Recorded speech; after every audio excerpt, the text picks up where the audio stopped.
So last year we said that the winter of discontent was coming. Last week. Last year? Last Did we year, not say we it probably last said year? it So we too. said I it think as I well. titled an article in 2018 saying Winter of Discontent was You were coming. way ahead of the curve on that one. So yeah, and then this week, lots of media articles talking about Well, more of the same, but possibly turned up a notch, yeah. big time, our fault? especially in the British press. Is that our fault?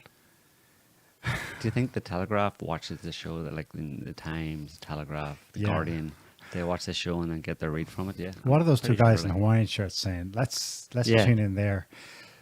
No, They should keep calm and kill zombies. yes. Well, they're practically encouraging cannot. that. The rhetoric coming out of media in the last week is, especially in the UK media, I mean, it's serious. I mean, the Telegraph, for example, was usually sober, to the Guardian's kind of shrill, lefty, pro-globalist agenda, whatever. The Telegraph will be more like, oh, just everyone chill. But they've had a bunch of reports in the last couple of days that are like, one of them, we'll look at it later, apocalypse now, ? Talking about food shortages, fuel shortages, climate change, in the sense of actual, natural disasters, not what it may or may not lead to. So yeah, there's been a kind of increase in the rhetoric in the media about about the red lights blinking all over the place Yeah. in terms of food, fuel shortages, commodity shortages in general, and where that's going. Okay, so they've turned it up a notch. But the main thing that I'm noticing is because the levels of trust in media and government are so low, especially among the people who've had it up to here with COVID, Yeah. they're hearing this and they're just going, okay, Yeah, right. This is follow. the yeah, next yeah, this thing. is, I know this game. I know how this goes. So you basically told us there was a pandemic with some basis to it, maybe. Others just say, no, it's totally phantom. But you hyped it up. You the hyped it up wazoo. the wazoo. You put all of us in our homes locked down. You've wrecked the world as we knew it. You've taken all the fun out of it. So why should we believe you now that you're warning about economic Yeah, crisis? You're doing the same thing. It's just more of the same, especially from the, in the Twitter sphere, on Facebook and so on. People just have had it. So I suppose we need to come back and answer that, because as it is, we just sound like we're parroting the mainstream position on this, warning that shortages are already hitting or coming, and that it's all leading to a foobar, which on the surface is what the media is reporting big time. Like I said, especially in the Anglosphere. Mm-hmm. So yes and no. There's a bit of both going on. I think that's what we want to get at. I mean, first of all, let's just look at the rhetoric. Winter of discontent. Okay, so that has a couple of references, especially to Brits. No. One of them obviously is now is the winter of our discontent. Shakespeare, Richard III. Okay, but it was last used politically, or has gone down as a piece of history, as synonymous with the winter of 1979. Mm-hmm. The Guardian has a short write-up on it. I won't throw it up. It's just 2 paragraphs. 1979, the winter of our discontent. So the basic political situation was you had a Labour lefty Prime Minister, Jim Callaghan, a crisis in terms of shortages of food and fuel, and then a weather issue. It was a particularly cold winter. Mm-hmm. It was unusually cold, but by any records. Okay, so that's gone down in history as winter of discontent for the UK. But that was just it. It literally was a winter because there were UK elections, and that brought in the Thatcher era. Mm-hmm. And to whatever extent we can look back at that and pick it apart and suggest it was contrived or not, because there was clearly, with the benefit of hindsight, we can see that there was some ideological cross-party shift in support that got Margaret Thatcher into power. We know that in hindsight because it changed so much of the way business was done. They upended all kinds of beliefs about I mean, Margaret Thatcher, society doesn't exist, Mm-hmm. the rise of individualism, letting the market do its thing, it brought in the 80s. And my point is simply that there was no substantial crisis, not in the sense that we're talking about now, Mm-hmm. where it's, decades. It was a very of- different world then, though, it's very different. from economically and just how people live their lives and how it was how compared to today. How today it's kind of interconnected globally. I mean, in what was that in '79? 79, yeah. Where was China? China was a backwater. Exactly. You know what I mean? Yeah. And it was across the Atlantic too, Right. because of course that brought in the Reagan Right. years in and a conservative shift, Yeah. which was really behind the scenes the same ideological shift in terms of neoliberal economics, let the free market do everything, that sort of thing. So yes, there was a crisis, but it wasn't really a crisis, Yeah. in terms of actually, causing profound long-term Right. problems. Yeah. It did produce a big change, but but, this the point is simply that it could be resolved Mm-hmm. politically to whatever extent it was real and it bit and it had natural aspects to it, being a freezing winter. It didn't recovered. It recovered, and because it's gone down in history, and it's gone down as a check mark on the side of government, Mm-hmm. because there was a problem, government fixed it, Mm-hmm. But what we're looking at today is something totally different, and I suppose one of our assumptions going into this is government isn't going to be able to fix it. That's the only reason Well, we would be That's because particularly alarmed by governments, this. compared to the last 40 years ago, governments in around the world and particularly in the West were much more independent, much more in control of their own, their own countries. Basically, they had a lot more leverage, a lot more control over all aspects of their own societies. In the last 40 years, that has become globalization has taken over, and you have massive international conglomerates who now control the supply of a lot of commodities and resources that people need, that governments need, in order to keep their countries going. Like, for example, I think in 2000, from an energy point of view, in the year 2000, the Brits were producing 90% of their own natural gas, for example. By 2011, it had become parity where they're producing half and importing half. Today, it's like way up there, say 70-80% import and only about 20% naturally produced, So, I mean, that's all outsourcing and not bothering. It's a globalization thing where it's big companies, you start supplying, and it's not necessarily a bad thing, although it is in a certain sense from the point of view of if bad times come along and you need to turn back to self-reliance, you're in trouble. You need to have the flexibility to do something about it. Right, and but if you can't where you are, because there are so many nodes in Yeah, the chain for sure. that are also need to be taken into consideration when you change direction. Yeah. And that's indeed part of the whole ethos. And they are right to claim that as to why, broadly speaking, populism bad, because you're going to get a reversion to doing whatever it takes to protect just our Just country, ourselves, yeah. to hell with everyone else. Self-reliance, yeah. Yeah. So yeah, I mean, and it's not a population or demand thing. It's because 20 years ago the population in the UK wasn't that different than it is today. Not by a significant margin. Maybe an extra 5 or 6 million people in the last 20 years. So it's not a demand thing. If they could produce almost all of their own resources, if different countries could produce almost all of their own resources back 20 years ago, they could still do it today. They just chose to stop doing that and rely on foreign companies, or foreign on imports for their energy resources. The UK apparently right now has 4 days of supply Right. of natural gas. I saw that stat, but then Yeah. I saw it in comparison to other countries, And and other then countries. it's not much better. Well, Like 11 days for No. France or something. no, it's 11 weeks. Oh, 11 weeks for Germany, 14 weeks for France, 4 days for the UK. right. Yeah.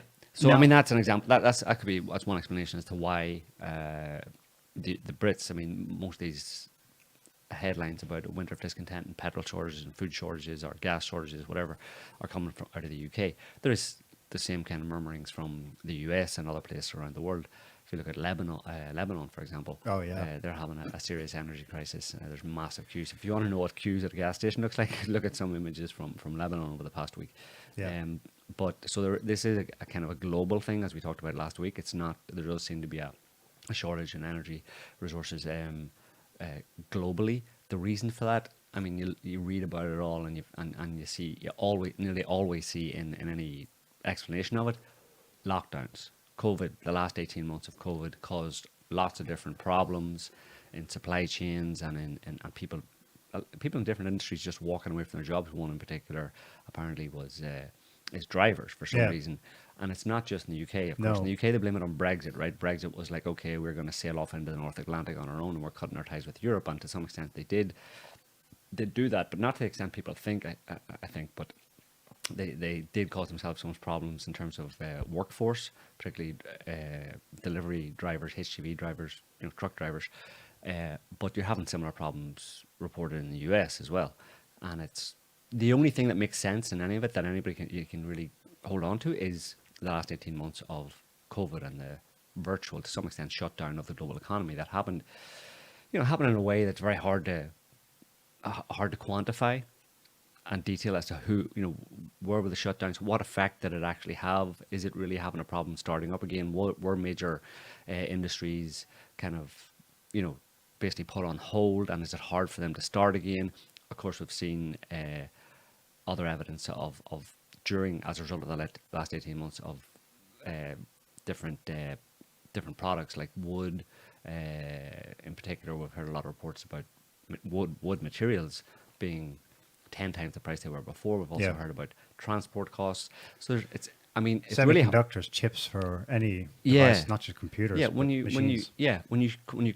you stall to whatever extent, or to a significant extent, let's say, that whole global supply chain of all kinds of products, then some will be able to pick back up whenever demand picks back up, or the flow picks back up, or workforce goes fully back to work, and others will have problems. And it's very hard to know. And because, as they are so proud of, the world is so interdependent and interlinked. Yeah. And no one country should see itself as an island and forget self-sufficiency in food or energy. We all need each other. Because of that ethos, things could not just kickstart back up again, because Taiwan over here produced the semiconductors, the chips that are needed for all these other industries over here. And if theirs are down, well then, so yeah, we're all in this together. We're all in this together in creating a FUBAR. Yeah, for sure. Well, especially if, this is the thing. Obviously we deal to some extent in what are called conspiracy theories, and there's a lot of people who watch the show who deal in the same conspiracy theories, and the refrain is always that ultimately, if something bad happens, that it's contrived by the elites or the globalists or whatever you want to call them, right? So that in this sense, people who are looking at this, especially in the UK, you've been saying that a lot of people are responding to it are saying, listen, this is being controlled. This is being done on purpose. There is no energy shortage. There is no food. There are no food shortages. There are no gas shortages. It's all being controlled just to basically punish the people again. Because a lot of people who see what went on over the past 18 months in a particular way see that they were deliberately punished, unnecessarily punished by quote unquote the elites, and that this is just the next step of them punishing the people. What could be worse than locking people in their houses? Well, deny them food, right? Yeah. That's the next worst thing. So. Is there any truth to that? It's hard to say, but certainly, as we've just been saying, given the globalized nature of the economy, the world economy, and how it's all interconnected, and how a lot of it is controlled by a relatively few number of major companies, then all you have to do is posit that those people or someone in league with them is deliberately, shutting down or shutting off supply chains. I've seen reports of cargo ships being held offshore on the east and west coast of the US. Explanations are there's no drivers at the receiving end. At the receiving ends, they're not docking because there's no one there to pick. You imagine a transport ship from China, from wherever, docking into the east or west coast of the US.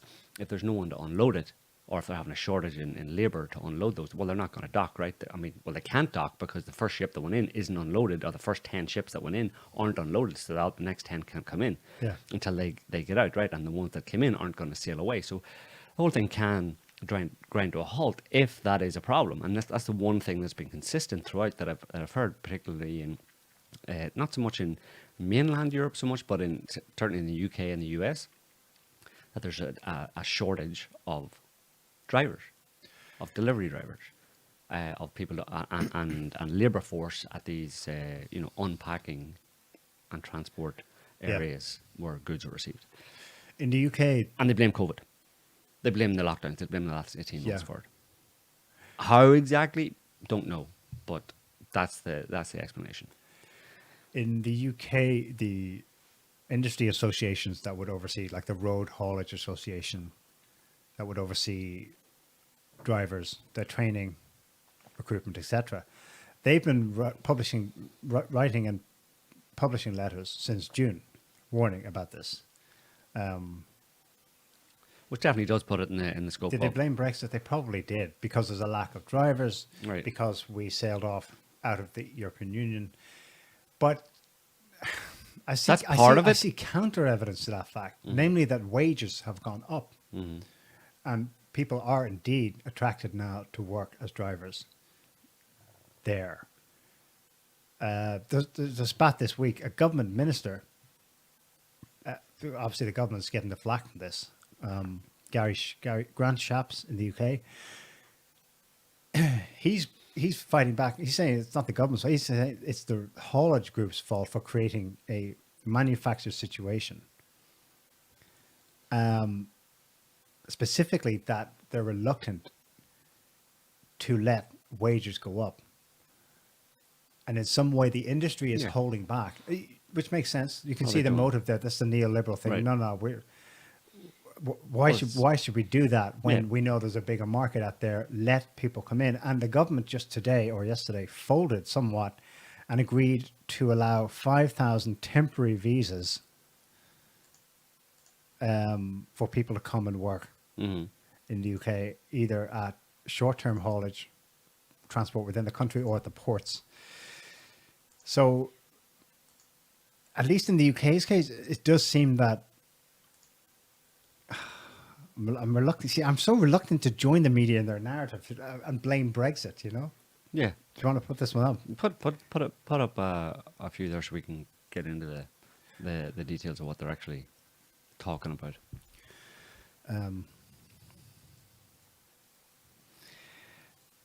It's so hard to tease apart because in the same articles, right, these guys are blaming either each other or the Brexit as if it's some natural cause.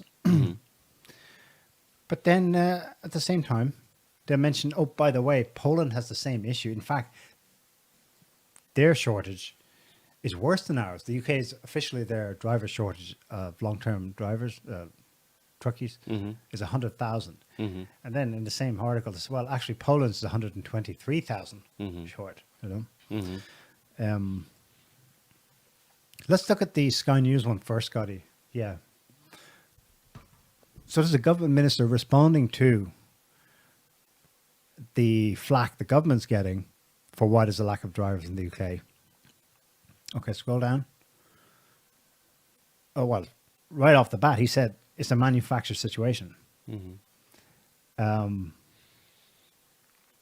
Which does hint at something contrived going on here and not a fact in itself. The Minister Shapps insisted there's plenty of fuel and obviously discouraged panic. While the fact of some retailers forced to shut down their pumps and ration sales, you see, that's confusing now. Is it a fact that there are long lines at the stations which is forcing the closure of pumps and the rationing of sales? Is it a fact or not? He's saying, no. It's only because people have been primed to believe there is that is causing like a run of the bank, a Yeah, panic. exactly. A run on the banks, yeah. But that's likely to happen. And it's very hard to tease the whole thing out after the fact to look back and say, did this actually need to happen? Yeah. You know what I mean? When people go, He's go clearly crazy. hinting it didn't. I mean, I saw an article. I don't have it here, but that there was a Scroll down a spokesman, bit more there, Scotty. for BP, British Petroleum, saying that they were experiencing supply shortages and it was going to be a problem. again, supply shortage would be in the UK would be imports of tanker imports of gasoline, of fuel, So Okay, it keeps going down. I think this next part explains it a bit. Okay, he explains there's plenty of fuel. Carry on down. Okay.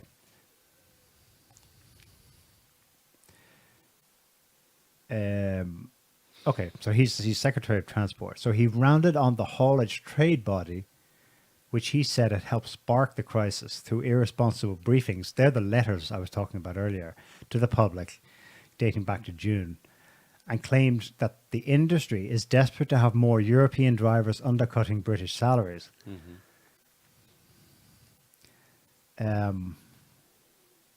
So the Road Haulage Association and other industry groups since June have been blaming the UK government. And the UK government is Is calling them blaming- entirely responsible for this panic and chaos. So they're all blaming each other, basically. Yeah, and nobody's looking at if there's actually anything going on.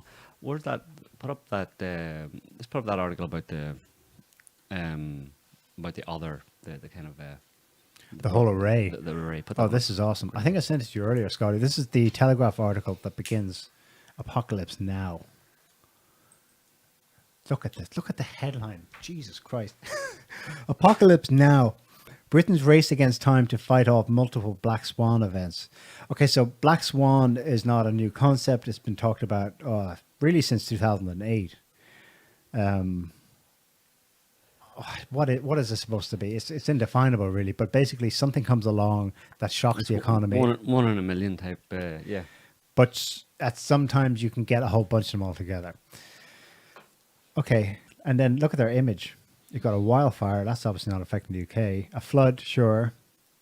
Apparent shortages at a gas station and empty shelves. Okay. I don't know what to highlight and what not in this article. It's Well, so. just It's squeeze scroll through it. down. What's the collective name for black swans? Long tail risks are not supposed to come all at once. Okay, we think of them as isolated events that happen once every 100 years or so. There you go, once every 100 years. So a load of them happening at once. The world has faced a multitude of historic shocks amid the worst pandemic since 19. There you go. So I mean, again, that's an example of what I'm talking about. That in all of these reports about the economy, the FUBAR and economic FUBAR, all of them in one way, at one point or another in the article, reference the last 18 months of COVID lockdowns and all that kind of stuff. That's not a. And yeah, locally we face severe disruptions, not just gas and CO2 supplies, but of the labour and fuel needed to operate supermarkets, factories, and farms. I mean, if you believe this, you would think, you can imagine someone reading this, they would be straight out of the supermarket and the gas station and stocking up on things, right? Yeah. Or some people would. But if people take the opposite, which is just media hystericizing the public or sensationalism in order to sell newspapers, then you brush it off. So you talking about heat warnings and low pressure systems. They're getting into the climate here. Once in a millennium flooding to countries, including Germany. What's that got to? Okay, so I mean, how does that affect? Well, at least that's a fact. We can say that happened. Yeah, but how is that a and it black was swan not. event? It's not a black swan event. Like that's not. You can't include that in your black swan events. I mean, okay, they're once in a century flooding and that kind of stuff, but that hasn't severely disrupted the German economy and that kind of stuff. You know what I mean? It's not, or wildfires aren't. Do we know that though? Well, those floods in Germany. Yeah. Well, a couple of dozen people were killed, and it was one small town. A couple hundred. Well, across a few Yeah. different places, but still, you're talking about 80 million people, in a massive economy. I mean, a little thing like that isn't going to. You can't highlight that as this tipped over the economy or something like that. Do you know what I mean? Okay, point taken. And look at the next example. There have also been near misses. In January, it transpires. What? We may have been closer to nuclear war than at any time since the Cuban Missile Crisis. I don't remember that. What is he talking about? Yeah, the Chinese kind of blah blah blah. Donald Trump was going. Trump came out and said that that's complete bullshit. That what do you call him, General Milley or Miley, whatever his name is. That weird looking.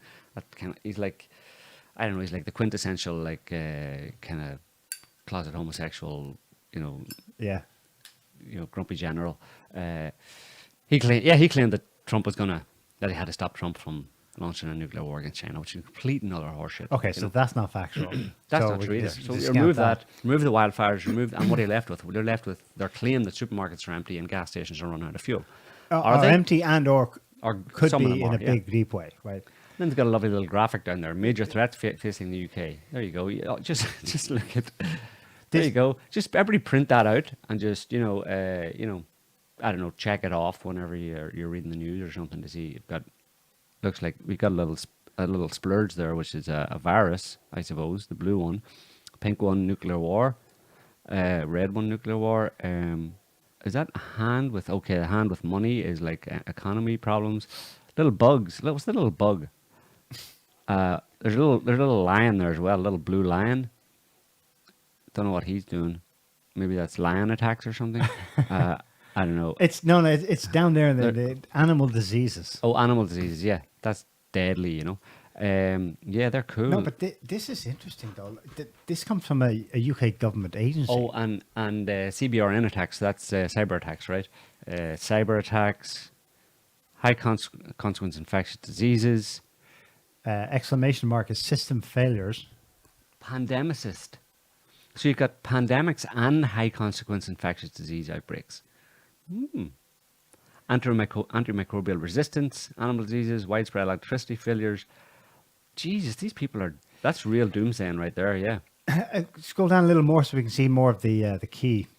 Look at the ones on the left. There's one there that says under environmental hazards.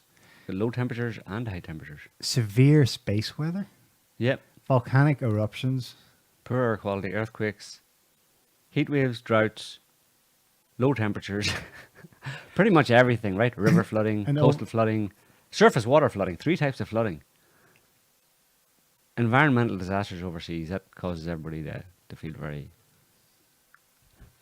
very disturbed.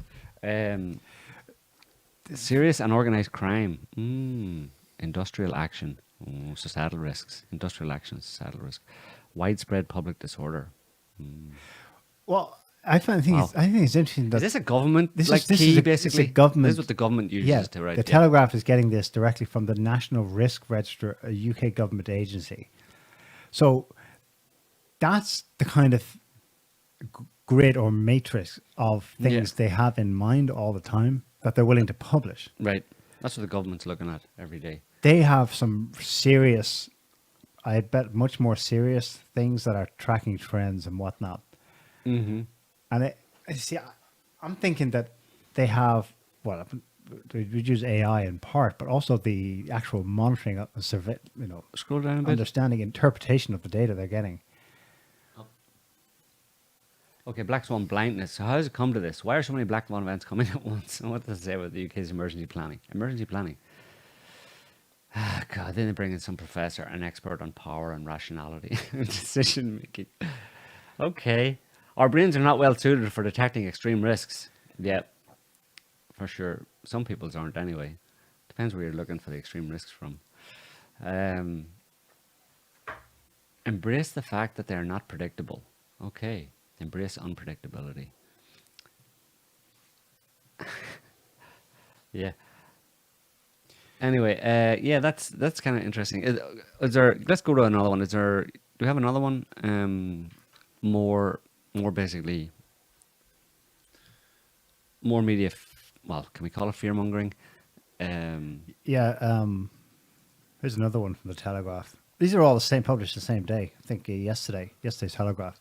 They had Apocalypse, Winter of Discontent, and but there's 2 more. Hang on, I'm going to get both of them. 2 of them are editorials, and one of them is the one we just saw is supposed to be like a fact-based news report, but it's clearly full of both connecting the dots, which we would do, which is generally a good idea, but also connecting of dots that don't exist. Okay, so here's 2 more from the Telegraph yesterday.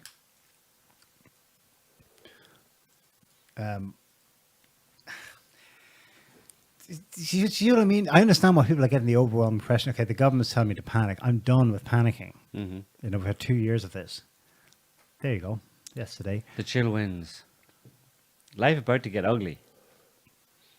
As Britain faces perfect storm of rising fuel bills, food shortages, and The tax chill winds a increases. signal a second, i.e. referring also to 1979, a second winter of discontent is Yeah. coming. So, Yeah. The thing about it is that can happen, but at this point, like we were saying with the globalized economy and all that kind of stuff, that's not going to be only in the UK. You know what I mean? It could. People look. Their problem is they're looking at it and looking at previous winters of discontent, and like I was saying earlier on, it was at a time when the UK was much more independent in various different ways than it is today. and a severe winter could indeed Could impact its food impact supply. there, and that's it. A severe winter, and you know it's. The short, you know, it's specific to the country, you know. But today, if the UK is having energy shortages, and because of the fact that they import the vast majority of their energy, and if they have a problem, then other people are going to have a problem as well. They can't be isolated anymore to the UK. So if you see these signs, that's why we're saying, like, if you see these signs in the UK, don't believe for a second that this is going to be limited to the UK. If it transpires, it's going to spread very quickly because, like we keep saying, globalized economy. So the UK, in this respect, being an offshore island, and also, like we were saying about their energy independence or lack of it, and their recent, you know, they may have made the situation a little bit worse with Brexit. They're basically acting as serving as a canary in a coal mine right now, a canary in the coal mine. For this kind of thing, and if it transpires, you can expect it to transpire in a lot of other countries, and particularly Western countries. You know, well, really globally at the end of the day. And the countries, counterintuitively, the countries that'll probably do a lot better in that kind of a worst case scenario situation are countries that have been, for all these decades, seen as impoverished, poor third world countries or whatever, because they, by being an impoverished, poor third world country, they generally have a lot more self-reliance. They're forced into more self-reliance. People in the West have been living high on the hog because they get the lion's share of all of the resources, basically, because, you know, the West rules the world. But if the world no longer, for whatever reason, can't supply that high standard of living, then the ones who take a real hit are the ones who have been living high on the hog and aren't used to having to tighten their belts a little bit. So, yeah, the thing about it is, like we said last week, it's something to just keep an eye on, keep a watch on. We're kind of like, in a sense, we're serving as canaries in the coal mine right now by alerting people to it and getting them to think about it and getting them to continue to watch events as they transpire, and don't pay too much attention to the media. Read articles, but don't believe everything they say. Don't take alarmist headlines too seriously. Check what's going on. The main thing to do would be, along with watching what's going on, you know, and taking things with a grain of salt and reading between the lines, between the headlines or behind the headlines, and looking at other sources, you can get a better idea of what's really going on and how imminent anything might be.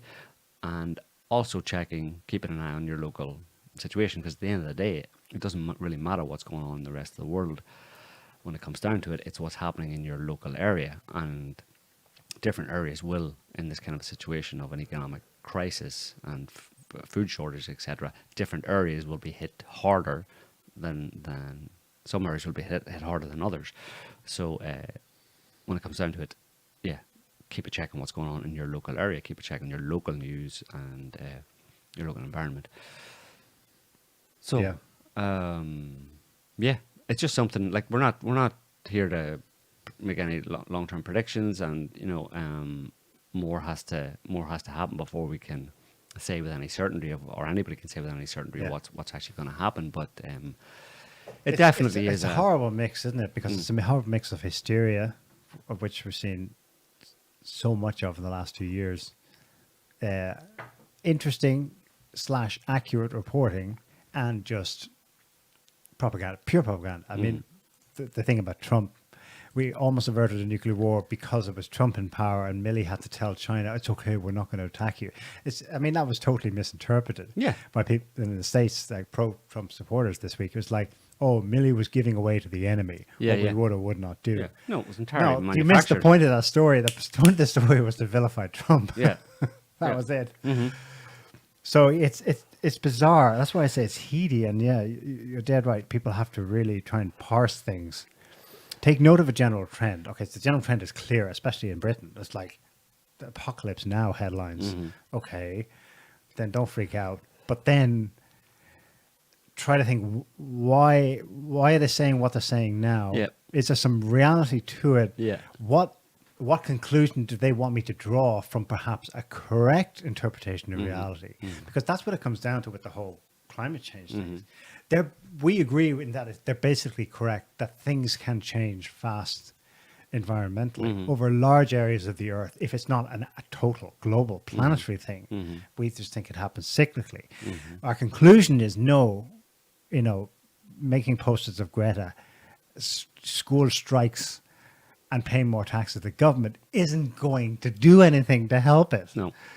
So the conclusion is faulty, but we'll agree, and fair enough, the flooding in Germany was a rare and unbelievable and also, thing. it's indicative of what's been happening around the world. If you're paying attention, this is something else you have to pay attention to, is the way the climate is changing, where you're having more and more extreme. I mean, we've been charting it over years and years, so we can see that there is a significant increase year on year, or over the past 10 years. Look back 10 years, and the kind of events that you're seeing today, really, were unprecedented, or are unprecedented, even in the past 10 years, and it's got worse and worse. And in part, we're calmer about it because it's kind of like, well, but it's more the same. Yeah, Interesting, and it's more something the else same. you have to keep an eye on, which is that kind of extreme weather, and infer from it, or assume, or look into it as to what effect it may be having on food supply, for example. You know what I mean? And there's always a lag in that. I think, as we said previously, there's going to be a lag in food supply. If you look into the transport of food around the world, and how long it's stored, and all that kind of stuff, and how it gets to supermarkets, there's a definite lag.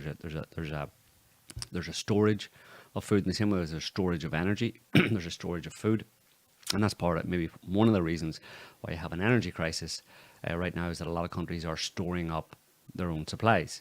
I mean, you combine that with, for different reasons, a restriction in the actual supply, and countries stockpiling it themselves. It takes very little for people to get spooked, and in a sense, they turn back towards the kind of independence era of independence-minded, or independence mindset of years gone by.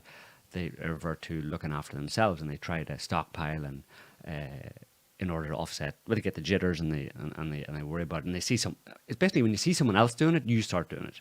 You start worrying, what I mean? The toilet paper mania in March 2020. It's mirrored in a certain sense from between the individual level, what individuals do. Governments tend to operate in that same way. You know what I mean? In a similar kind of situation. So that can cause those kind of problems, and it definitely can snowball, kind of out of control. But again, we're trying to look into what the source of it is, what the origin of it is, and it's very hard to perceive what the actual source of any kind of a restriction in supply that causes governments to get jittery and stockpile different resources, that causes then more of a supply shortage. Like I said, can snowball out of control. But again, there has to be something that initiates all of that. You know what I mean? There has to be something in the background that initiates the initial reduction in supply, however slight. It causes the jitters that then makes it worse and worse and worse. And like I keep saying, in all of the articles you read about it, somewhere you'll read all the explanations as to why, and they don't make a lot of sense. It's like general, okay, that kind of makes sense, but why? And then the only thing that really stands out and that maps to reality is the past 18 months of COVID madness that definitely did have an impact on the economy in very different and complicated ways. But at this point, that's the best we can say, is that if you're going to point the finger at anything, it was government policies of the last 18 months around COVID, which, as everybody knows, from our perspective, were completely unnecessary and really extreme and inappropriate for the level of threat to Western societies. Again, then, so why did they do that? I mean, you keep going back and back and back. You know what I mean? There's always a question: why? Like little kids, So why and why and why and why? And you don't go further down the rabbit hole. You go further up a kind of a chain, I suppose, in that respect. You have to keep looking for who's making the decisions, who's deciding for the deciders, that kind of thing. Yeah. So it's all very complicated, but the bottom line is, energy is not fairly tightly controlled at the No, Those for sure, yeah. the primary spigots of energy in the world. It's a well-oiled machine, no It pun is. intended. And But it does when make those prices are going up, why? Because there's a lack of no, there's Yeah. not a lack of oil or gas. No, There's a glut, yeah, if there's anything. prices are going up because there's a lot of demand. That was one of the things we were saying last week, was that one of the explanations is that when there was contraction in the global economy, there was less actual demand for energy resources. And then when that demand came back online, anytime there's demand, prices go up. Why? Just because when people want stuff, we put the prices up so we can make more money out of it, Yeah. So there's many different factors to it, and they're all conspiring to create, to at least give a hint of there being a serious food war coming down the line, if not in the immediate short term, like up until till the end of this year, but then certainly in the next year, I think we're going to be seeing a worsening of the situation and a spreading of the situation to different countries. So you have to keep an eye on it. Yeah. Do we want to move on from, Yeah. or move sideways? Yeah, because there's only so much you can say about that. We're just like we're saying, the whole Yeah. point of us talking about this is to alert people and to give them a heads up and tell them that they need to watch. We're not here to give all the answers. We're here to kind of give as many answers as we can come up with, but to convey to people that they need to keep an eye on the world around them and stop relying so much on government to sort out all your problems. Because what we're fairly sure of is that at some point in the not too distant future, you are going to have to rely on yourself. And you don't want to be put in a position where you haven't made any preparations for relying on yourself and looking after yourself and your immediate family and friends, or whatever, or just even your immediate family. You need to really start thinking that way, because there's a lot of signs that is in the near future, and you do not want to be reliant on government at that point in time, because the bottom line is government doesn't care about you. They don't care about you individually. They only care about controlling the population. And in a case where a lot of people are in dire straits and they're out in the streets and they're complaining, government will revert to, or will continue, or will do what it does best and do what it's meant to do, or what it's tasked supposedly with doing, which is control the population. It's not caring for the population, it's control of the population. So, watch out. Watch out.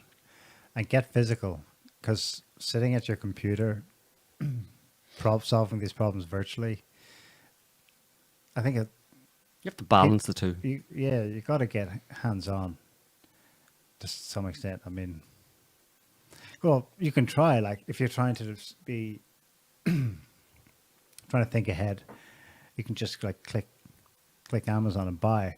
But watch what happens now. How many things are out of stock? And for how long will they be out of stock? Are they gone for good? Are they not going to be shipped anymore? Mm-hmm. You're going to have to find other solutions, which means using your hands. So, Yeah. Using their hands to go and rob an Amazon. no. No? Okay. Sorry. Finding other usually it means making the damn thing yourself, or cooking the damn thing yourself, or canning the damn thing yourself. Yeah. Yeah. Yeah. So, in the world of COVID world, that a lot of people live in still. No, that's over. No, COVID's still going, yeah. I thought we declared pandemic over. Oh, No, we didn't. But YouTube banned that video, so we said that it's still going. The pandemic lives officially forever, it is, YouTube. Yeah. Well, you know who you don't want to be? You don't want to be just play that Canada health minister videos. You don't want to be like this woman. This is an example of, before we play it, this is Canadian health minister. She's at a press conference or something, and this is the person who's making the decisions, right? And just watch her behavior here, and be very, very concerned that someone like this is making decisions for, in the case of Canada, 20-some million people about their health. Hydrogel to take the mask off. After take the mask off, more hydrogel. because you've just touched your mask. Good morning, everyone, and thank you for coming today. And I will now turn the podium over to Minister Lagrange. And she finished her speech and a bit more hand gel. And then mask goes back on. And okay, she didn't do the Hand gel. No, she forgot. Yeah, There should have been another one. there should have been another hand Yeah, gel there. yeah, But this, yeah. but then Oh, hand gel. she does the hand gel, and then boom, Thank jumps you, forward Dr. to Pardon me. Thank you, Dr. Henshaw, and good morning to everyone. Dr. Henshaw is Thank the you. health. Good morning, Dr. Henshaw. Good question here, actually. You said in your comments that 8 times more children were Oh. hospitalized for anxiety Hand gel. disorders than for COVID during these past 18 months. Was this as a result of the lockdown, their health measures?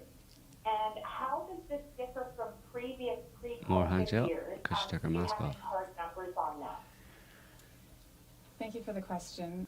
That's a good question. I'm sorry I wasn't listening to it very much because I was focused on washing my hands with the hand gel. But it was a good question. And the funny thing is, people are looking at it and going, "She's nuts," and she obviously is not. I mean, it's like a mind job was done on her, obviously about hand gel. She like, or she's really taken the public projection of the what you should do Yeah, for the public. seriously. Now you got to really show an example to the public here of how often you should use hand gel, which is fucking all the time, basically every 5 seconds you got to put some hand gel on. But the question actually from the woman was about children suffering different health effects over the past 18 months and stuff. And the woman just said, "So do you think that's about the virus, or is that because of lockdowns?" We didn't get to hear the answer, but you can imagine what the answer was. No, it's definitely COVID. Did you not just see what I did with my hands? Yeah, Obviously, it's the obviously virus. you got to do. Well, a lot of the people have shown videos where cameras where they're off camera and then they go in at the podium. Yeah, at that's the happening presser, all the time. and they don't believe it all. No. But they're doing it because they're acting. Yeah, yeah. Well, some of them, though, I can imagine are deadly. They're the good ones, yeah. They're the ones who can be relied on to stand up there, but they're kind of automatons as well, and they're just reading from the script. So they serve a function in that respect, but they're not, they're not as savvy and aware of the whole situation as the people who take their masks off and only put them on whenever the cameras appear. Put those on because then I suppose those are more thinking people, and they're more aware of the manipulation that's going on, which is a negative because they get exposed in that way by only putting their mask on for cameras. But they're also better able to like bullshit the population because they know that we're dealing with propaganda here. We got to propagandize. She seems to have swallowed it, hook, line, and sinker. So she's convinced. She doesn't know that. She doesn't think there's any manipulation going on here at all. Because she's lost her marbles. But anyway, she's a health minister of Canada, so I don't know. Good luck, Canadians. So the thing that was just a little intro, I suppose, to what's going on in the state of COVID world. She's a good example of it, both in terms of how it's affected some people and the kind of stuff that governments are still doing in terms of the propaganda. But there's a thing. I mean, it's been around for quite a while, several weeks, if not months. The idea that when people get vaccinated, they're shedding the vaccine, or they're shedding the spike proteins. In terms of the mRNA vaccines, they're shedding the spike proteins. And other people are getting infected with spike proteins, supposedly. This has been kind of spun by different people on social media that this is one way that they're actually vaccinating everybody, right? Of course, in a lot of countries, 80% of the population have been vaccinated, so there's only 20% who would be getting vaccinated in this way. But of course, that's a bit of a stretch, and this is part of the problem in terms of the average person. Fair play to them. They all see what's going on, that the whole thing is overblown and overstated, and it's been a pretty interesting, foray into totalitarianism that we've experienced over the past 18 months under the guise of a health crisis. And fair play to those people who recognise it, but they go a little bit too far, and they don't really know. I suppose they don't look too much into it and look at the credibility of or otherwise of what they're claiming. So they just paint it with a broad brush and make these dramatic claims that stay away from vaccinated people because they're shedding spike proteins and stuff. And of course, there's lots. If you look at counters to that. There's a lot of, because I like to look at what these people say and then look at, especially ones that gain traction, like allegations like that people who get vaccinated are shedding the spike protein or shedding the virus or shedding the vaccine, not shedding the virus. Anyway, so then there's knowledgeable people who come in and provide a counter to that and dismiss it. And of course, they generally expose their bias by writing very dismissively of these, of these ignorant anti-vaxxers, and and they explain with citations as to how that's impossible. So just as an example of that, this is from put up the one from AP News, right? This is just one article, and it's back in April. So it's going back like almost 6 months. 6 months that this idea of the vaccines shedding, and this is AP giving there's one from PolitiFact as well who did the same thing. And they claim that the COVID vaccine is shedding from person to person. As a result, unvaccinated people are in close proximity to vaccinated people are having changes in their period or miscarriages. So already at that point it was for women, for miscarriages or problems with their period. And AP's assessment is that's false. It is biologically impossible for a vaccinated person to spread the vaccine to someone who hasn't been vaccinated. And evidence shows that the COVID-19 vaccine does not cause miscarriages in those who have gotten it. And I suppose that would mean changes in their period or problems with their period. So I looked up, I had the Pfizer trials, a document, one of the documents about the Pfizer trials, and it's Pfizer, just go to Pfizer 1, Scotty.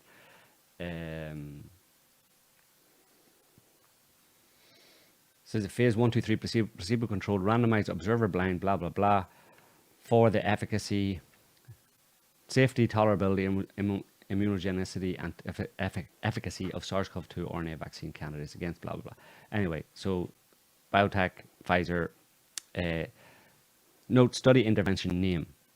So the study intervention, so RNA-based COVID-19 vaccines in this document are called study intervention. They're referred to as the study intervention. That means the COVID vaccine. Yeah. Go to number 2. In this document, page 62, exposure during pregnancy. This is page 62, yeah.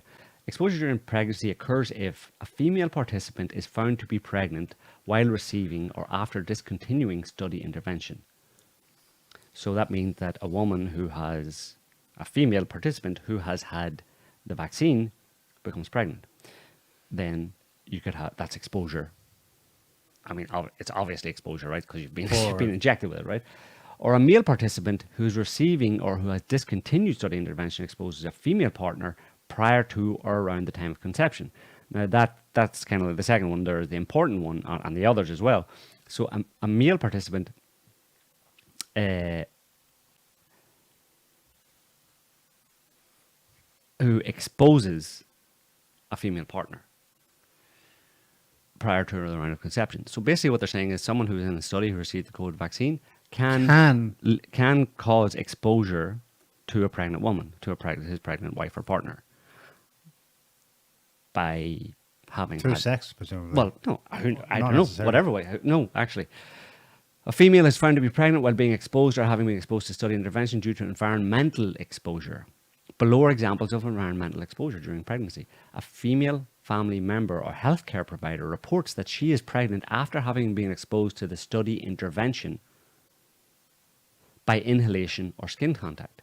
Now, you don't inhale or get the vaccine through skin contact. That means from another person, i.e., so a female family member or a healthcare provider, so just somebody who is pregnant and has been exposed to the vaccine by inhalation. Or again, a male family member or healthcare provider who's been exposed to the study intervention by inhalation or contact. And it's interesting there. It goes from someone who has got the vaccine and then can transmit it or expose someone else to something from the vaccine or some aspect of the vaccine. They're not very clear. To their baby during pregnancy. Or so to that's within them. No, to a partner. A female Right. family member or healthcare provider reports that she is pregnant after having been exposed to the study intervention by inhalation or skin contact. Exposed to the study intervention by inhalation or skin contact means that a person who is not vaccinated has been exposed to the vaccine by inhalation or skin contact from someone who has had the vaccine. But then they go further in the third one, or the last one. No, sorry. Go back to the. They go. Scotty, go back. Yeah.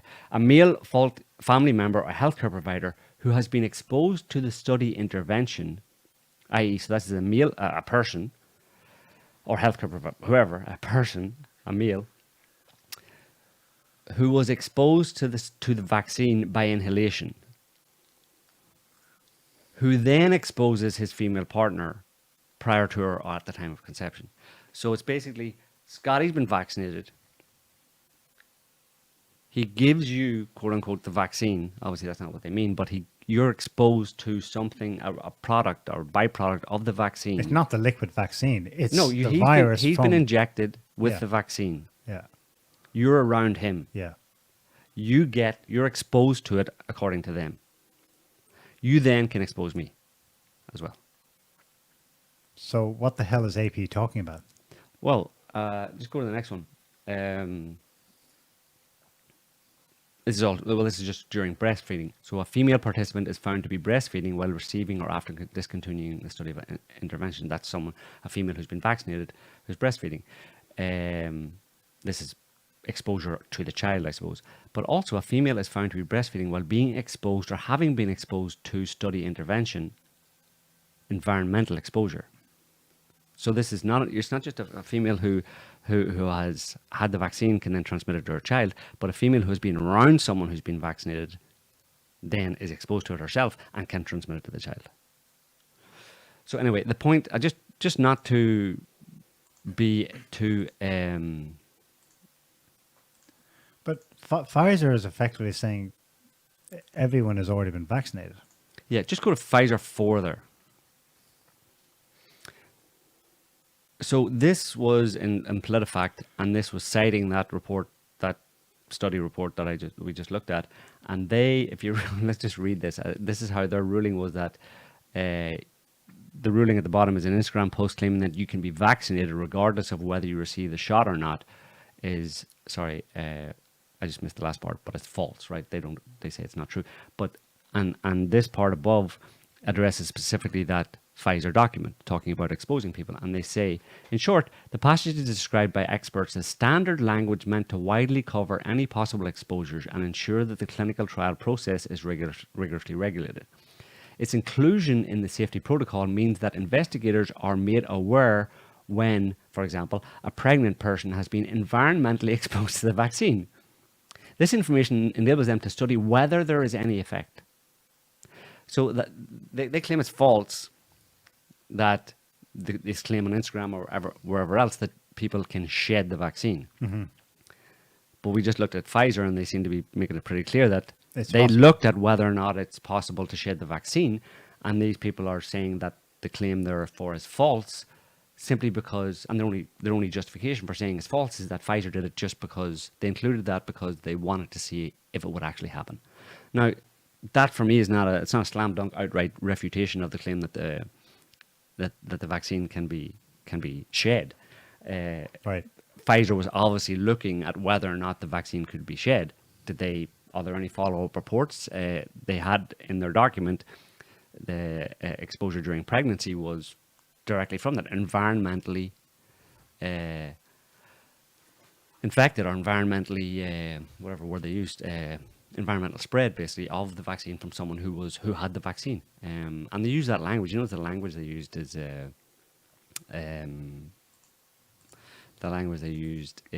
intervention, study intervention. Study intervention name is the RNA-based COVID-19 vaccines, and then they use that term study intervention. Someone who was part of the study intervention, i.e., someone who got the vaccine. Yeah. Why are you using study intervention? Like they use this convoluted terminology. You know, you could argue that it's to hide, you know, to prevent people from getting alarmed by it type thing. But still, that's the fact of the matter. But still, someone looked at it, drew the correct conclusion, And made said social there's media something posts, here. Yeah. and then the media says, well, we're going to fact check this. Right. And we're going to rule that it's untrue. and Right. we're going to dissimulate over the semantics, Right. and we're going to, in fact, we're going to go further than that. We're going to presume that the language was included in the Pfizer document because they were, quote, sort of legally covering all the bases. They weren't actually saying that that's what can happen. No, they were just checking to see if it can happen or not. Yeah, they've been doing this the whole time. But that was back in April that first kind of started coming out, and it's been ongoing since then, and people are still posting about it, and people are posting refutation of it, long dissertations on how this is ridiculous and how you can't shed the vaccine, and studies showing that there's only a small amount of spike proteins found in blood samples taken from people, etc., etc. But again, these people don't really. The point is, they don't know what they're talking about, and they come across like they do know what they're talking about, and it's totally disingenuous because this is an experimental vaccine, and they are only finding out what actually happens After the fact. long after the fact, and they don't know. So it really pisses me off when I see these guys come out and they're in these arrogant kind of long posts, and not just average people, but let's say people who from the industry who have PhDs and are doctors and stuff like that, and come out and just trash it and have this really nasty tone about these ridiculous anti-vaxxers and all this kind of stuff, real self-righteousness, but they attempt to rubbish these claims, but they have when you look at it, they don't really refute the claims entirely. And of course, it's easy to make fun of these anti-vaxxers and quote-unquote anti-vaxxers because of the way they talk about it, because they're talking about it from a, let's say, uneducated point of view. They're not medical professionals. They're not in the industry, but still, their questions and their concerns are valid because that one we just looked at in AP, in April 29th, in 2000 this year, no COVID-19 vaccines do not shed, and the claim that they're refuting. This is AP, right? Mainstream media. The COVID-19 vaccine is shedding from person to person. As a result, unvaccinated people who are in close proximity to vaccinated people are having changes in their periods. AP's assessment, false. Go to the Yahoo articles, guy.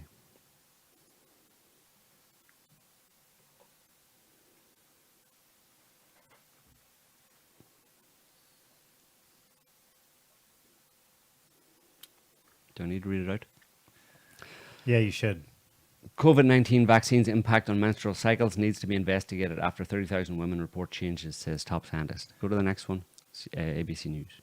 That's from last week. After people spoke about COVID-19 vaccines and period changes, research is underway. That's ABC News citing the NIH just 2 days ago. Telegraph. Next one. Why didn't doctors listen to women about the link between COVID vaccines and periods? A new study reveals that thousands of women experienced irregularities after the jab, yet the medical establishment seems disinterested. And then let's go to the video. Lena Wen. I don't know if you know who Lena Wen is, but Lena Wen is I've seen it. she's all over the media, and she was actually looking at a report there recently. She was actually interviewed she's from Boston, and she was interviewed by CNN right after, or maybe it was MSNBC, don't know, one of the two. She was interviewed by a bunch of people right after the Boston Marathon bombing, because a lot of people who were injured then came to her hospital. Right. But anyway, Lena Wen. Leanna Wen, I think. Leanna Wen, yeah. She's a doctor, and she's written lots of books about different medical stuff, very popular. She's on CNN. She was the Boston Health Commissioner for a while as well, so she's fairly high profile in the medical industry, at least in the Boston area, but she's all over the media and has been for months and months now, over the giving canned opinions on COVID and really pushing. Well, she was calling for medical apartheid 2 months Medical ago. apartheid and pushing vaccines. So she's really a darling of the media in that respect, because she's really pushing she's going further than Fauci, Yeah. But just go back to the video, Scotty. Listen to her on this topic. And those who are vaccinated, we now know, based on the CDC, they are now able, but with the Delta variant, because they carry so much more virus, they could transmit it to their unvaccinated family members. And so I, for example, even though I'm fully vaccinated, my children are not because they're too young to be vaccinated. So I need to be now careful for my children because of all the unvaccinated people around us. And those So what she's saying is what she's saying is everyone's already vaccinated, the unvaccinated are dangerous effectively. to the unvaccinated because of the vaccinated. So everyone needs to get vaccinated Yes. to protect the unvaccinated from the vaccinated. Yeah. It's weird. It's a step. It's so obviously circular. It's a step further. People are claiming, like anti-vaxxers were claiming that the unvaccinated, or sorry, not anti-vaxxers, but the pro-vaxxers establishment, whatever the official narrative is, that the unvaccinated are dangerous to the vaccinated. Right? That was already a stretch, right? Uh-huh. But she added an extra element to it, which is the unvaccinated are dangerous to the other unvaccinated because of vaccinated people. It's kind of switched around that vaccinated people can spread it to unvaccinated people, who then spread it to other unvaccinated people. You know what I mean? So it's like you basically vaccinated people become the typhoid Marys that's basically what she said, that vaccinated people become the source of the spread throughout society from person to person among all of the unvaccinated. Which is what so basically what people she's were saying, saying you're at the beginning. dangerous. Vaccinated people are dangerous to the unvaccinated. Yeah. And Because, that's and she said at the very beginning, because they carry such a higher viral load. She said that we know now, according to the CDC, that because vaccinated people carry a much higher viral load, that they are spreading much higher amounts of the virus to unvaccinated people. So unvaccinated people need to get vaccinated. It's like, I don't know what an analogy would be, but it's like, that's not a good argument for me getting vaccinated. It's an argument for me to stay the hell away from vaccinated to people. run out of the room screaming. Do you know how many people? Do you know how many viruses you and me and everybody else in this world breathe in and out every day? Hundreds. 100 million every day. 100 million. Just FYI. I know it's a bit late in the day to be mentioning that, but that's something that people might have been interested in knowing at the beginning. And just So in what terms you're of, saying is I need to stop breathing.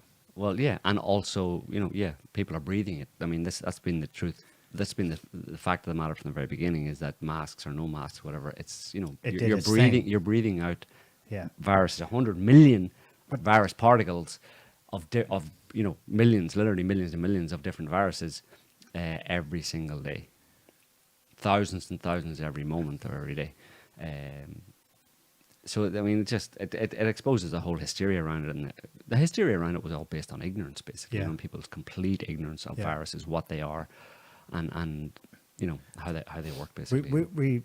We tricked ourselves into believing that you can actually avoid a virus, a specific one. Yeah. You cannot. You No. never could. You can mitigate the effects of it,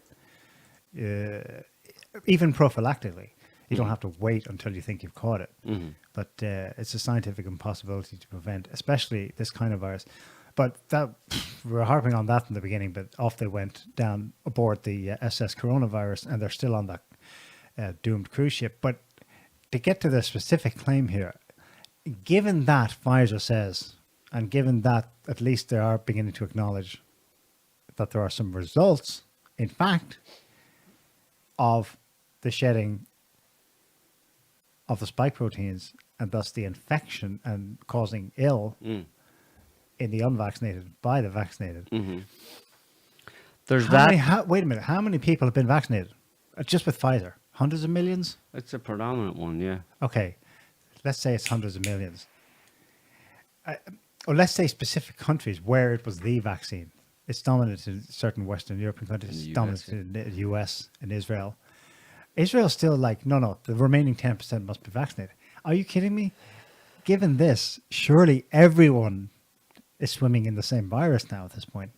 Well, that's the big question. That And why do you need to jab them? yeah, exactly. Well, the problem is like that, as I mentioned before, is the thing that really annoyed me throughout this entire period, right from the get-go, at least within a couple of months, was I wanted to know daily updates, and all the daily updates that people were being given by governments and stuff. I wanted to know the only one I really wanted to know was how many people, estimates of how many people globally had come in contact with the virus. Estimated. You estimate it every year for the flu.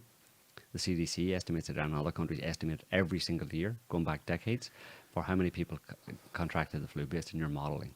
So use your fancy modelling to tell me how many people around the world have contracted this virus, because only then can I get an accurate infection fatality rate or an infection case rate, whatever you want to call it. But basically, how many people become ill as a result of, because we know exactly, right? Well, not exactly, but let's give them the benefit of the doubt, and that all the cases and all the fatalities are accurate, even though we have reason to suspect they're not. But let's take that at face value. They give you a number, a rolling ticker every day of new deaths and how many total deaths around the world have been going on. The piece of missing information that was glaringly obvious all the way through that, all along, was how many people have been infected.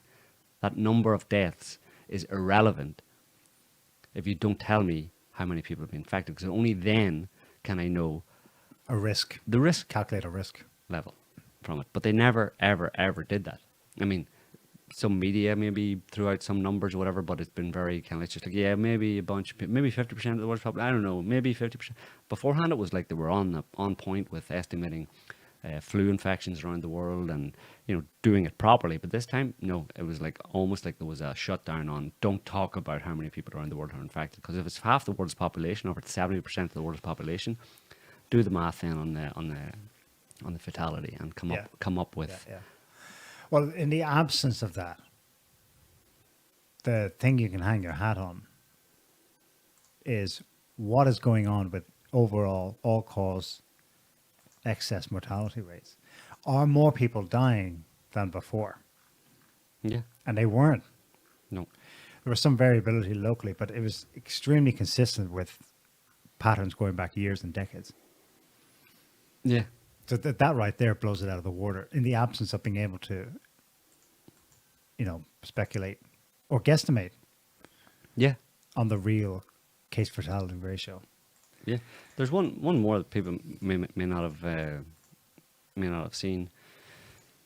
That may be useful just to underline the point. It's another a video from Israeli news from maybe not that long ago, 4 or 5 days ago. You need to read the subs. So I can read the subs out actually. No.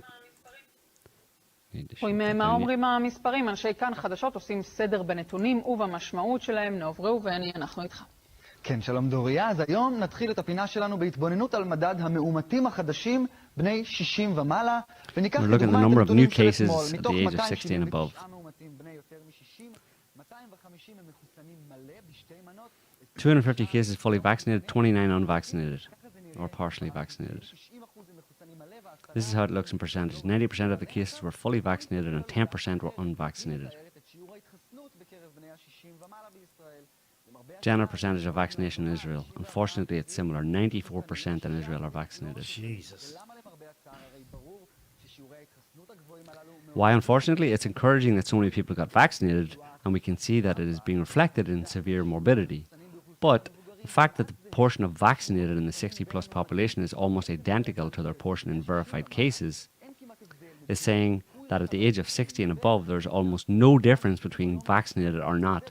You have the same chances of getting the disease. And this is exactly what the third dose of the vaccine is supposed to change. However, only people over 60 are getting it. Decline in efficiency of the vaccine is preventing transmission. We're also seeing younger people getting it.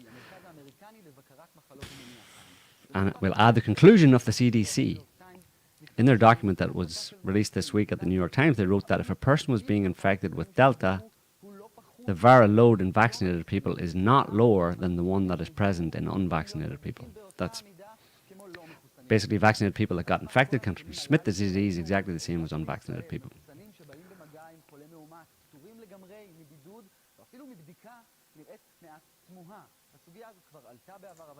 Yeah.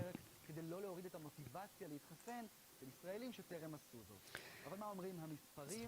קודם כל, שהמוטיבציה אמורה לנבוע בעיקר מהעובדה שהחיסונים ממשיכים להעניק הגנה גבוהה מפני תחלואה קשה ותמותה על אף הירידה ביעילות, ושאולי, כמה שזה מבאס, כדאי לבחון מחדש את סוגיית הבידוד. Might be worth re-examining the issue of self-quarantine. So that happened a little fast for me to follow his logic.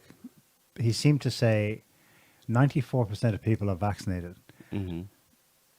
And in all the cases... Unfortunately, because there's 6% of the population who remain unvaccinated, we saw 250 new cases of COVID-19 in Israel last week. And what? How did that break down? He's saying those two... Did he claim that those 250 new cases were all unvaccinated people? No. 279 cases of over 60, 250 were fully vaccinated. Blah, blah, blah. Then he went on and said, this should keep up morale or something for people to go and get the third booster shot. What was...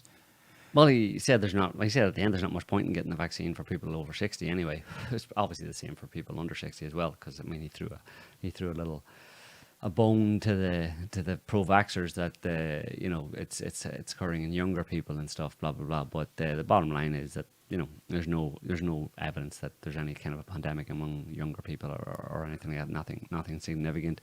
And the bottom line is that in Israel, which was on first with these mRNA vaccines, and you look at them to see how they're actually working, and he's basically saying that there's no reason for anybody over 60, and you can expand that out to pretty much anybody. There's no reason for anybody to get the vaccine, because your chances of, when you've got the vaccine, he actually sold it a little bit. He was saying that there's no difference, that if you get the vaccine, you don't get the vaccine, you have exactly the same risk of getting any severe COVID. Based on their numbers of people in the hospital. But actually, if you look at all of their cases, the vast majority were all fully vaccinated. So it suggests that actually you're far better off not getting the vaccine if you want to protect yourself from COVID. And Israel, the studies from Israel have already shown that the immune response from people who are naturally infected with the vaccine was much stronger and longer lasting than the immune response or the protection from people who are vaccinated. So did I hear somewhere? And again that gets back to the idea of how many people have been exposed to the virus, because the idea of being exposed to the virus, you don't have to get symptoms. The vast majority of people won't get any symptoms. They're still exposed to it. They still developed a strong, long-lasting immunity through natural infection. Which is why the whole idea of estimating how many people around the world have been exposed to it is a problem, because the vast majority of people won't have any symptoms at all. Well, maybe not the vast majority, but the majority of people won't have any symptoms at all. So, yeah. That's all this stuff is coming out of Israel. Israel's weird in the sense that it's that very often, not very often, but now and again, stuff out of Israel and different topics reveals a truth that you wouldn't really expect to come from that source. And I don't know why it is, It's something within the Israeli media or the Israeli culture or mentality, but sometimes they really drop some truth bombs, what I mean? If it's true what he said, that they have 94% vaccination compliance, we can call it that. And nearly all of their cases and hospitalizations are among vaccinated. They do have a weekly protest, from the remaining tiny minority, but they've no problem reporting the facts to people, and it's not going the way they want. It's done, especially if you want them to get boosters. I mean, the reason they would report that kind of thing is because it serves the vaccination campaign if you want to add a third booster shot. And he mentioned that. That's why we're going for the third booster shot, because basically the vaccination doesn't really protect you any more than if you don't get it. It doesn't give you protection, so you need a third booster. Did I read from some source that the efficacy, the time for which your immunity is conferred by a Pfizer jab at this point is 12 days?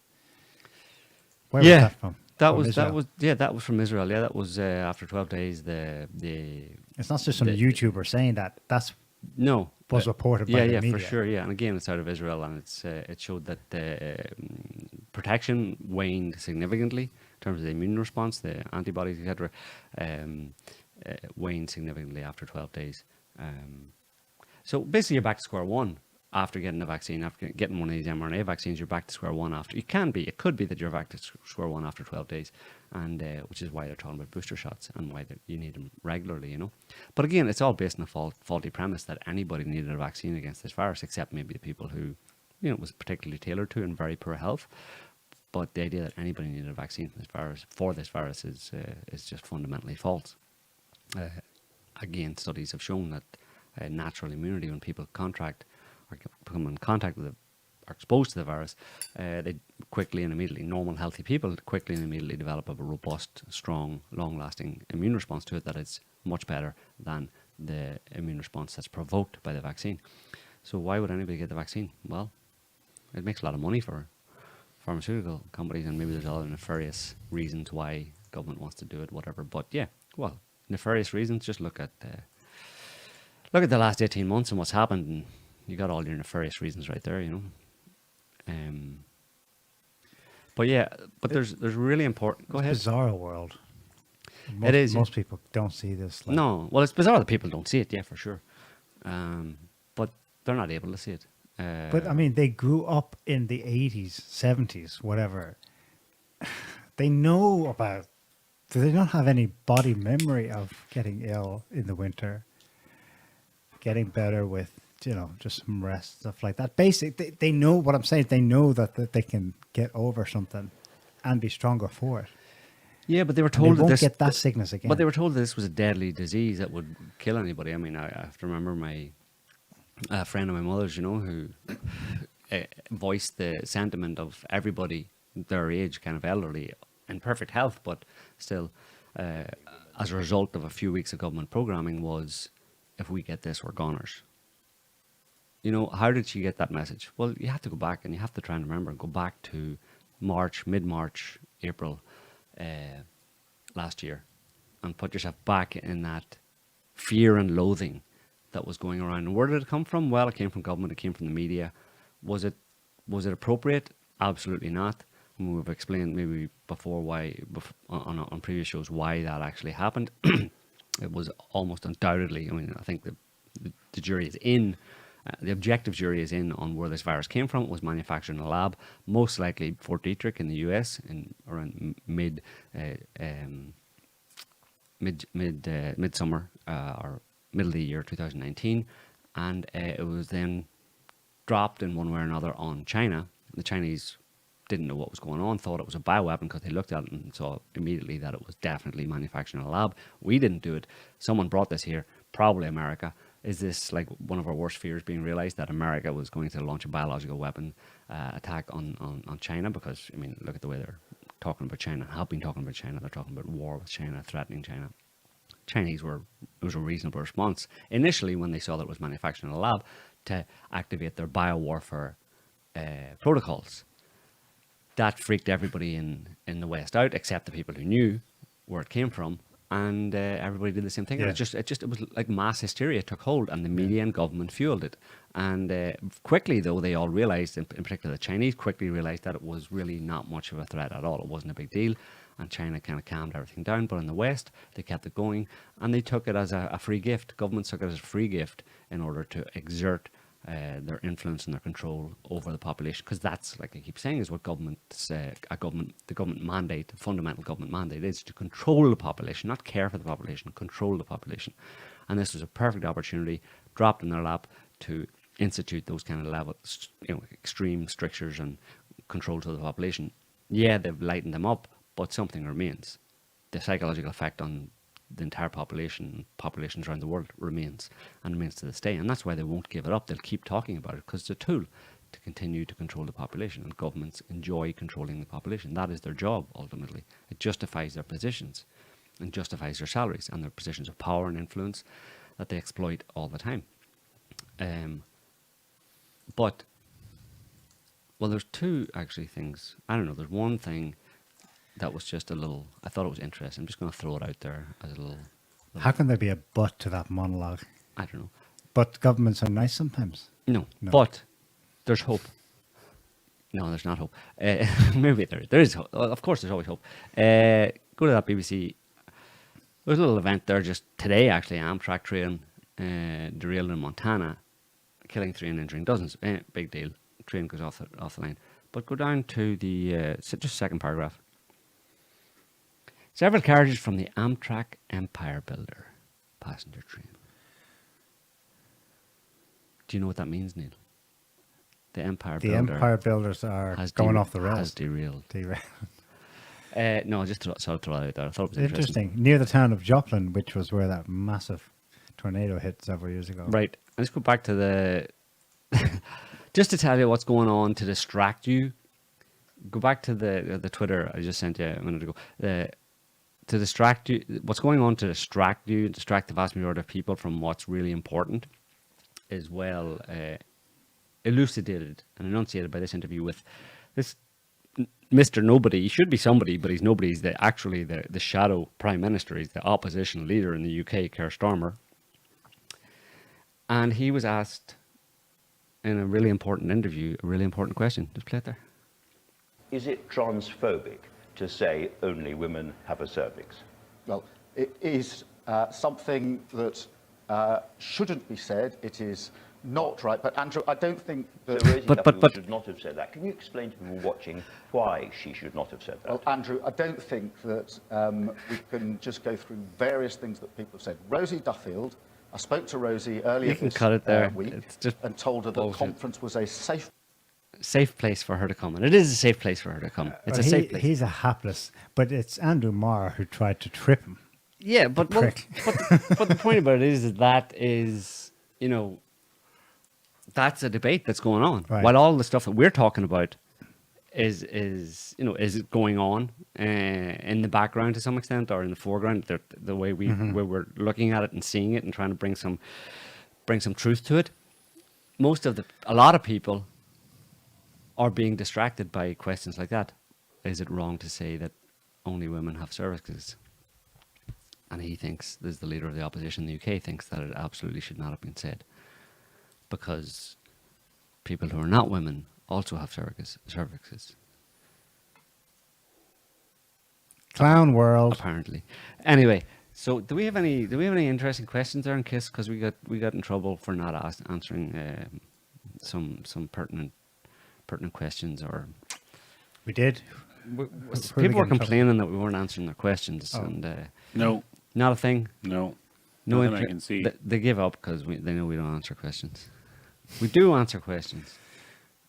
Well, some of us go on monologues that are just like captivating, you know. Yeah.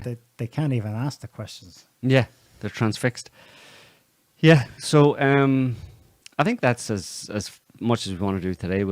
I think unless something serious happens, we'll not come back to, you know, the winter. Now is the winter of our discontent and FUBAR.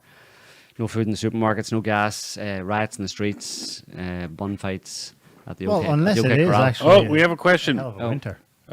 Ryan wants to know anything to say about AUKUS. AUKUS. Oh, and the submarine deal. It's a great species of bird.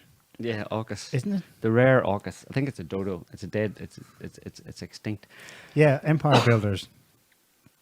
AUKUS. AUKUS. Off the rails. Again, China. We've got to understand how much China occupies their minds. Like, not so much in public, but more and more in public. Yeah, in public. Yeah. There was a clip going around recently. Actually, it involves Australia. John Mearsheimer. He is like one of the preeminent scholars in the United States when it comes to international relations. He might still be teaching, retired, not sure. Mearsheimer, the Israeli lobby. Well, yeah, they wrote about the Israeli lobby. That's where they're most well known to the left, I suppose, for that bombshell, which just confirmed that Zionism and support thereof is really a problem. Anyway, but John Mearsheimer, so he's a realist of the kind of Kissinger school of, you know, America doesn't have friends or allies, only interests, stuff like that.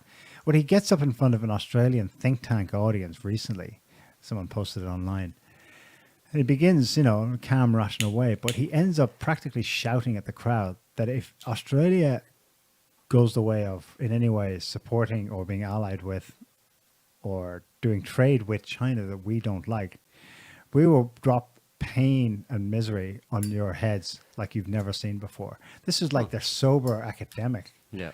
So if that's what he's willing to say in public, can you imagine what the warhawks, the ones behind the scenes, think and feel about the situation? Like, there's a world order, and it's Anglo-America. Effectively, it's the Five Eyes. It's the US, UK, Australia, New Zealand, and Canada. Canada, yeah. And they rule the world, basically. AUKUS isn't anything new, just FYI. It's been around for a long time. Yeah, too old. But I think it's what going Ryan the way was of the dinosaurs. What Ryan was asking there was obviously about the submarine deal that was next, by dissing France, and that was a political move. It wasn't about the money. It was more about the US having control over Australia's foreign policy, and they were, from a military point of view, they obviously have control over the US's foreign policy, Australia's foreign policy. Have done for a long time. Australia is an outpost of empire, basically, of the Anglo-American empire, as is New Zealand. They do what they're told, and always have done. So, well, maybe it was to some extent about the money, but it was about asserting that it was cementing that relationship, or making a public declaration of that relationship, And also, from the point of view of, if anybody's going to build submarines for Australia, that Australia's going to use to push back militarily against China, it's going to be America.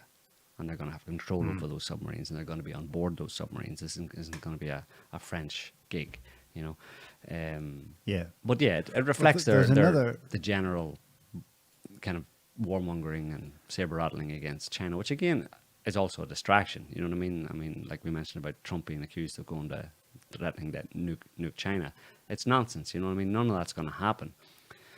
The issues people need to deal with right now are economic, like we've been saying, economic issues, the world economy, the global economy, and encroaching totalitarianism, the way governments have imposed the new world order, as they keep, for some reason, the phrase they keep, or more frequently use these days, they're not afraid of using the word the new world order, or the new normal.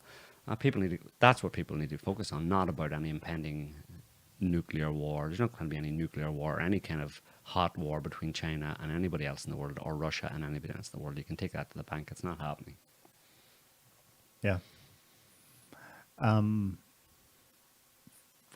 me, AUKUS is it's the same old. It's just a new combination of what's always been. I mean, you can look at Australia has made like foreign policy decisions ever since it's been Australia and formally independent, which it's not even clear when that is. Is that like beginning of the 20th century or 1950s?